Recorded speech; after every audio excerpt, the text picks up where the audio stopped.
Welcome, fabulous ladies. It is Camille here from Ignite Mr. Right and PrioritizeLove.com, and I am so excited to be interviewing the fabulous Jenna Ward from The Embodied Woman as part of the interview series Successful Women in Love, How to Have the Cake and Eat It Too.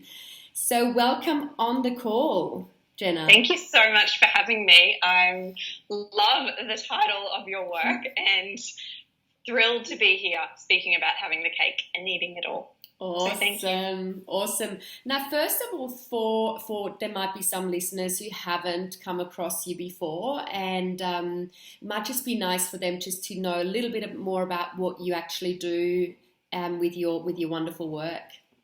Definitely. So I'm an embodiment mentor and teacher. So I teach the feminine practice of moving out of your head and into the power and into the pleasure centers of the body, so that as women we can really activate our core magnetic charge, the charge that lives within all of us. And I have a background in kinesiology and energy medicine, and once upon a time was even a pharmacist. So I've come on a long journey from being quite a disembodied woman who was really making a lot of plans and really like making a strategy and like literally a list of things that needed to happen in life, as opposed to kind of following a little bit more of what really lit me up and what real passion and purpose was. So my work very much now is about guiding women back into their bodies so that they can activate all these gifts of being incredibly powerful and activating their full pleasure as a woman. And the result of that is kind of we become quite magnetic, and this charge that we send out into the world does literally draw our desires towards us. And I've seen that in my business and in my relationships. So I'm really excited to talk about, the marrying of those two things today.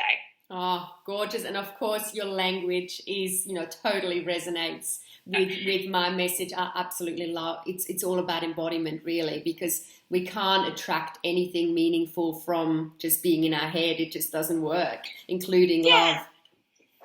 I think for a lot of women, we're really waking up to that. Like, the guy who is on paper, all of the things that we desire, sometimes doesn't necessarily emulate all of the qualities that at a deep level we're resonating or that we're desiring. And as women, as we're reclaiming kind of more of what it means to be a woman. So, we're keeping our smarts and we're keeping our rights to vote and we're keeping all those concepts of traditional feminism, but we're also embracing more of the softer qualities of the feminine, which I can be getting shit done in the office and I can be getting stuff done in my business, but I can also be soft and receptive and feminine.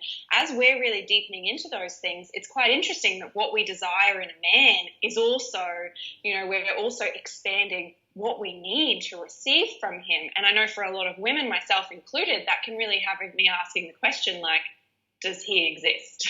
Like, is that even possible? Absolutely. So very much our embodiment journey, is opening that up.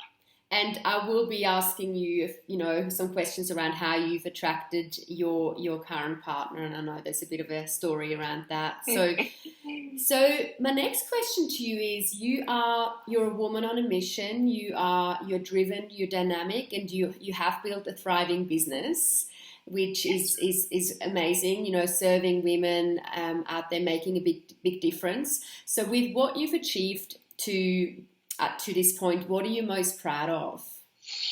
That's a beautiful question, because it really asks me to receive all that I have created and all the abundance that I have. So I'm really grateful for that, that mirroring. Thank you. What I'm probably most proud of is that there is a very responsible freedom that saturates everything that I do. I think a lot of us, if we're in a job or a relationship, or if we're in a position that we don't like, we kind of dream of this irresponsible freedom where it's like, I just want no responsibilities Absolutely. and I just want to travel and just not have any bills, or just not have to deal with a mortgage. And I totally put my hand up in being in that camp. But what I've really come to embrace recently, and particularly over the last 12 months, where I've been growing my business and expanding my reach. And last year I traveled and lived as a digital nomad. So I lived in 6 different countries around the world. Amazing. And traveled to Europe for the summer and ran my business doing all of that. But it was actually a really integrated responsible form of freedom, where I had the capacity to choose freedom at every turn, but it was in a sustainable way. It was in a way that really had the long-term view, like we can keep doing this and we can keep thriving. And that's really different than I just want to go lay on a Greek beach for 2 months. Absolutely. And so it's really, creating this responsible freedom, which I believe is the sustainable form of what a lot of us really desire. And it's so interesting because, I mean, I definitely went through that journey myself with starting a business, and I'm not the most disciplined or structured kind of person at all. So it took me actually quite a while to get to that space where it's really like, okay, I'm not just sort of in chaos. So was it quite a process for you, or did you fall into it quite quickly? No, it was quite a process. I mean, I left a hospital pharmacy career to start up my own kinesiology, which is an energy medicine practice where I was doing the one-on-one thing. And after a while in that practice, I found I'm not actually doing kinesiology here. I'm doing this unknown thing that I don't have a label for, that I can't really explain, and that I have no reference. And is this even a real thing? And that eventually turned into me figuring out, what I actually do is an embodiment process. And this is where it works really well. And this is the results that it gets. So for me, there was huge unraveling around a multitude of things. There was unraveling around, what do I even do? There was an unraveling around, what do I even want? For a long time, like what I thought I wanted was in fact not what at a soul level I wanted. And there was a whole unraveling around, those deep-seated habituations that we've either inherited from our parents or that are just our mode of operating. And for me, my mode of operating is that I work really hard. Like at some level in my body is or was, perhaps still is, the belief that if I work hard enough, I'll be successful. And yet, obviously, being an embodiment mentor, that is totally not in integrity with the way that this business really, or what this business and what this work is asking me to do. So for me, there was a lot of navigating between old habits that wanted to, pull me back into despair and we have to work hard. And then this quiet knowing within myself that that's not your way. That's Absolutely. Not your truth. And learning to listen and to cultivate that inner knowing, which is relentless, which won't let you go, which just keeps wanting to have its way with you, cultivating a relationship with that deep inner knowing, which is in fact what embodiment is, was really the path forward. So I was very grateful in that I was teaching what I needed to learn most. Beautiful. And I was leading women who, I'm no guru in embodiment. I definitely have things that I still need to learn and perfect. But as a woman, I felt really confident in saying, I'm actually quite a few steps ahead of this group of women or this group of women. And so at the beginning of my business, that was really how I was able to gain some traction, by not positioning myself as the woman who knew everything, because I don't know everything, but as the woman who knows exactly how to do this bit, because I had done it wrong 50 million ways since Sunday, and I'd really learned the hard way. Not that we have to learn the hard way. So for me, it was all an unraveling, and it took a little bit of time, and it took a lot of trust, and that was a trust that I cultivated using the practice of embodiment. Well, I always want to, I think it's such an important thing for women to hear when we talk about following your dreams and building a business, because there's a lot of hype out there of you can do anything and you just do this, and there is a real inner journey, and it takes a lot of courage and trust, absolutely. And it's so important for women out there who maybe want to also build their businesses to hear that it is going to take some time, it is going to take some courage, but it's so worth it. Why would you want to live a life where you're not in integrity? So, and that's the thing, we all have this. If we're kind of moving on, whether it's an entrepreneurial journey, a passion-based journey, even in relationships, it's the same thing. We all have this inner compass. Yes, it's there. 100%. It's just about sensitizing our awareness to it, so that we continue to make one step one step that is in integrity again and again. And that builds our trust, that builds our confidence, and that builds our magnetism. And that's all that we can do, just one step at a time, coming from that internal compass, that internal soul imperative, that internal integrity that you spoke about. That is the way forward. And the more that we can sensitize to that, the more clearly we're going to hear it and feel it. And so that's going to make our job a lot easier. Beautiful. It feels so nice to hear your words.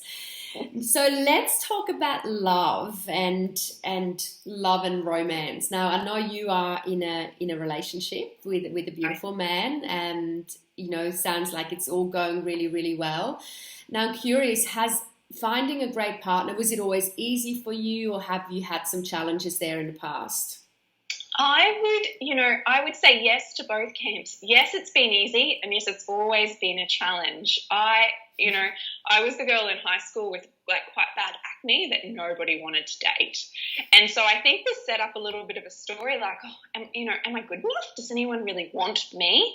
And, like a lot of us in our early years, it led me to date all kinds of like Mr. Wrongs and Mr. I thought this is what I wanted, and you're actually a major douchebag, but am I getting too old? If I leave you, is there going to be anyone else?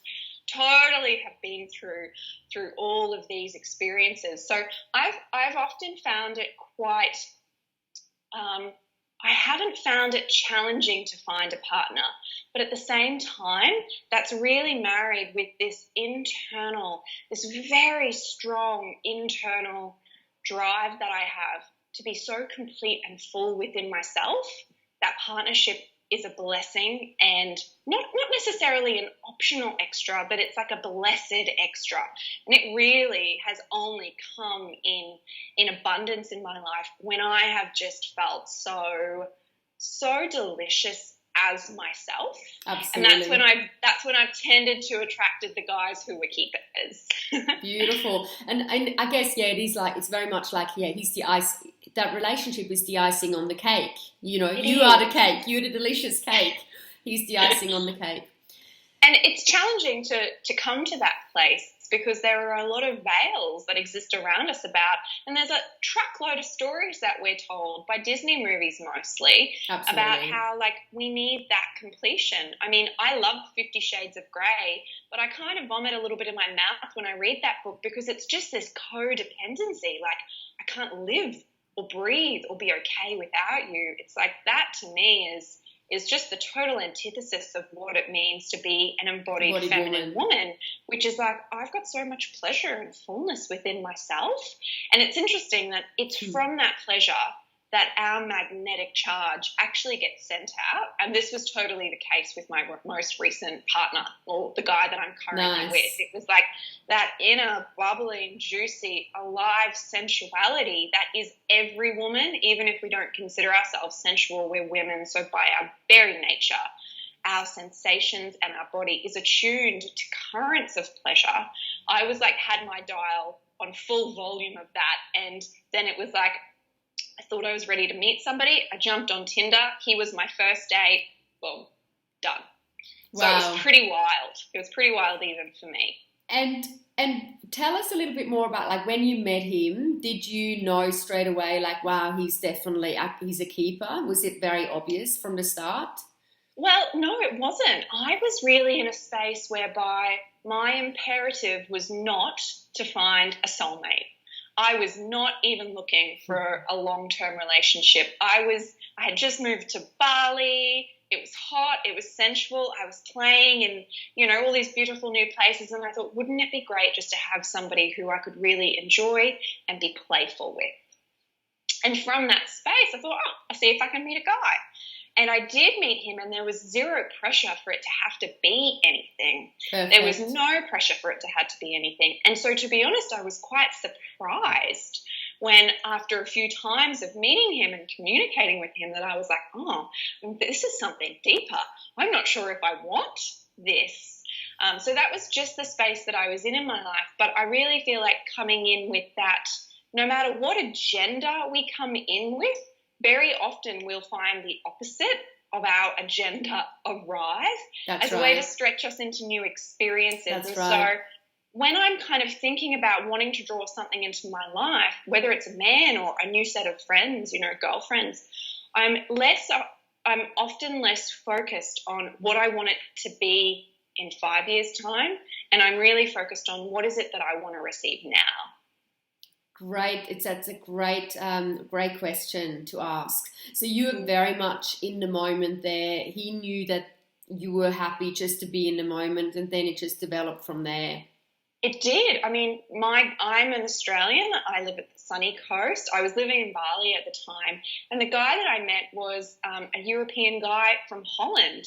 And so I was naturally like, well, this can't work. This isn't going to work. And it wasn't really until after we had some time to play and that there was a real click and there was a real sensual chemistry that began to go on between the two of us that I was like, hold on, like maybe this is somehow going to work. And again, it was very much just moment to moment to moment to moment. And 13 months of moments later, he's upstairs working as a digital nomad, which is what he does as well. Oh, so he's with you now. Yeah.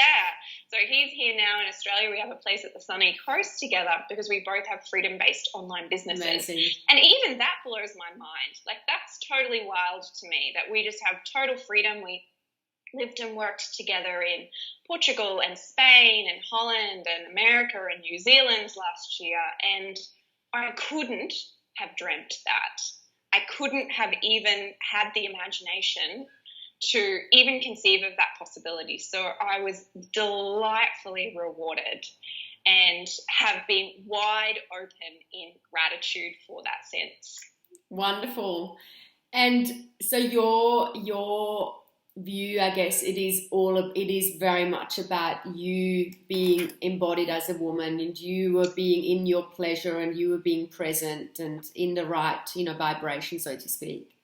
Yeah. And I mean, I think that we can, what's going to come towards us is going to come. I'm also of the opinion that if it is meant to be, it's going to be. Like, you don't have to stress about the timeline, whether it comes this month or this day or this guy or next guy. It's like, if you have a deep feeling within yourself as a woman that you are destined for deep, intimate relationship and you are destined to become a mother, which I feel in my waters I am, then, I don't have to stress the timeline. Admittedly, yes, I have stressed the timeline in the past. And often what happens when we're stressing the timeline is that we're unwilling to let the things that need to die.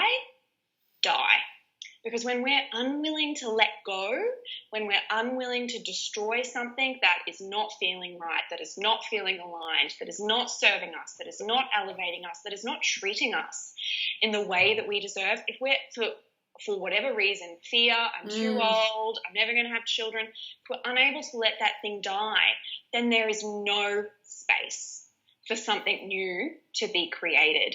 And so I'm of the opinion, number one, trusting and feeling into that trust as a knowing is really important. And number two, being able to let go and destroy the things that need to be destroyed in order to make space for what you truly want to be created, that's essential. Like, that is the absolutely. It's huge. So I'm curious to hear your take with and I totally agree with, we need to always let go of what's no longer serving us. And there is often that time when you let go of something and then nothing new comes straight away, and there needs to be that openness and trust, which a lot of my clients struggle with because they tend to be very much, impatient and the alpha females out there. So what is your, is there a tip of yours that you could share with, when do you know that something does need to let go of? Is it a feeling in your body? Is it something that you just, again, I guess it's something that's not working in your life? Like, any tips around letting go or how to navigate that? I think there's one essential thing, one thing that can just really cut through all this BS, and it's telling yourself the radical truth. The radical truth of what is what you are feeling, what is here now. I know myself, before this relationship, I was in a really long-term relationship, like 7 years, with the guy I thought I was going to marry, and he was perfect in so many senses of the word. And I was not getting where I wanted to get to in my life. You know, my business wasn't thriving. I wasn't any closer to having the children or the commitment. You know, lots of things were not happening, and yet I still was like eyes on the prize of where I thought we were going. And that's not a truth. The truth is what's happening today. What's happening and how are you feeling? And how is he showing up? And what love are you giving him? And what love is he giving you? Or, you know, this is around the destruction in particular. And so for me, at every point, whether it's business, relationship, telling yourself the radical truth of what is, of what your heart really feels, that's the only way to be able to truly let go. You know, in that relationship, despite me having like 99% love, still deep love for this guy, the truth was that I wasn't being treated the way I desired to be. I wasn't being embraced as a sensual woman. He didn't believe my work was authentic, and my work was a non-negotiable for me. And so it was like, there's this 1% here, but that's enough. So there was that conflict, yeah. Such conflict. And so I was loathed to destroy that relationship, loathed, but it had to be done because it was the truth. It was the truth that I was not my fullest potential. I was not my happiness. I was not in a state of love. I was probably had this kind of undercurrent of borderline depression running through that because despite him ticking all the boxes, the truth was it just wasn't there. It wasn't right. And you put yourself first. And well, I mean, you friggin' got to. Nobody else is. Absolutely. Nobody else is. Absolutely. And when it comes to matters of the heart or matters of your passions and your business, who else is there to put first? I know a lot of the women that I work with in my embodiment programs, sometimes they'll have a similar issue in relationship and then there'll be children involved. So then it's like, well, the truth is we're very effing unhappy, but there's children involved. And 100% I understand that is a challenge. I've not been in that situation, so I can't speak to it with full, with full knowledge. But at the same time, I can imagine and I can conceptualize that if I had a daughter in that past relationship, that would not be the kind of woman that I want to model. That's right. And so, you know, if a mother or a woman with children needs to kind of put it in that lens, then I think that's a really useful lens to tell yourself the radical truth. Like, is this who you want because the way that we're living our life and the decisions that we're making, the way we're showing up, that's what we're embodying. Embodiment is not around, will try and infuse some extra happiness on top of all the shit that's happening. It's like the way you're spending your time is what you're embodying, and that's the energy that your actual or potential child is going to be picking up on. And so the truth is, how are you spending your time and how are you feeling in that time right now? Because, you know, you truly don't have a friggin' minute to waste. Definitely, time's precious. And I love your passion and commitment to what you are truly embodying yourself. So absolutely love it. So with your work and your business and your movement really that you've created, what keeps you going? Like, what's the bigger driver? What's the bigger mission for you? Well, it's really, I mean, you know, business exists to make money. Number one, yes. And there's definitely been times in my business where, like, it was hard and I was like, do I need to destroy this business? Giving permission to destroy anything in life is something that I'm really keen on. So I'm always like, does this business just need to go? Like, does it need to go? And what always I've had a few of those moments in I think it's very natural. Very natural. I mean, and it's good to ask the question. You know, there's no harm in asking that question. But there's kind of two things. One is through this work, through embodiment work, I get to speak and express and create, you know, whatever size ripple it is, it's a ripple effect that just goes out and touches other people who then get the freedom to speak and express. And for me, it feels like an incredible space. So number one, it's the space I get to occupy, the dimension, the frequency, the energy, whatever you want to call it. Occupying that is like oxygen to me. And number two, it's the capacity to be in that space of really expressing about it. Like you can, like, I love talking about it. You're doing it right now, and the interview's going to go out on the internet, and the ripples are absolutely, you're doing it. Yeah. And for me, that really lights me up. So it's the space, it's the expression, and it's the ripple that creates. But then somebody else, you know, whether it's a client or somebody who reads the blog or somebody who comes into the group program, they then go and create their ripple. And like that that still blows my mind that, you know, somebody else is now having a ripple effect that then, you know, is them speaking or expressing or choosing or moving or falling in love or whatever it is. And it's pretty amazing. Yeah, beautiful. Yeah. You definitely found your passion. It's so beautiful to watch. Oh, thank you. And just aware of the time, wrapping up, how can the women listening, what's the best way for them to get in touch with you? And I know you've got a little, we've got a link that we're going to post where there's a process around embodiment. Well, I mean, there's lots of ways, but probably I would say the most valuable way is to get a little bit of taste of like the embodiment concepts and work that I've been speaking about. And there's a really beautiful feminine embodiment drop-in practice, which we'll put the link, but the link's also at theembodiedwoman.com/drop/in/sign up. So drop in sign up, all with slashes, like a little dash between. Yeah. And that's actually a really lush, it's just a 10-minute energy and embodiment upgrade. It just kind of gets the energy of this into your body so that you can not only kind of like think about it, but you can feel it. So that's a beautiful way.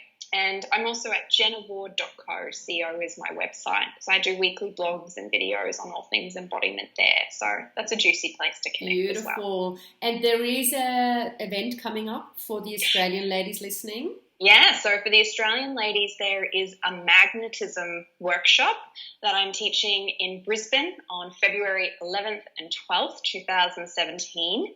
And it's my only live event for this year. So it's a 2-day workshop where we're really dropping into mapping what needs to be let go and what needs to be turned on in your body for a really magnetic 2017.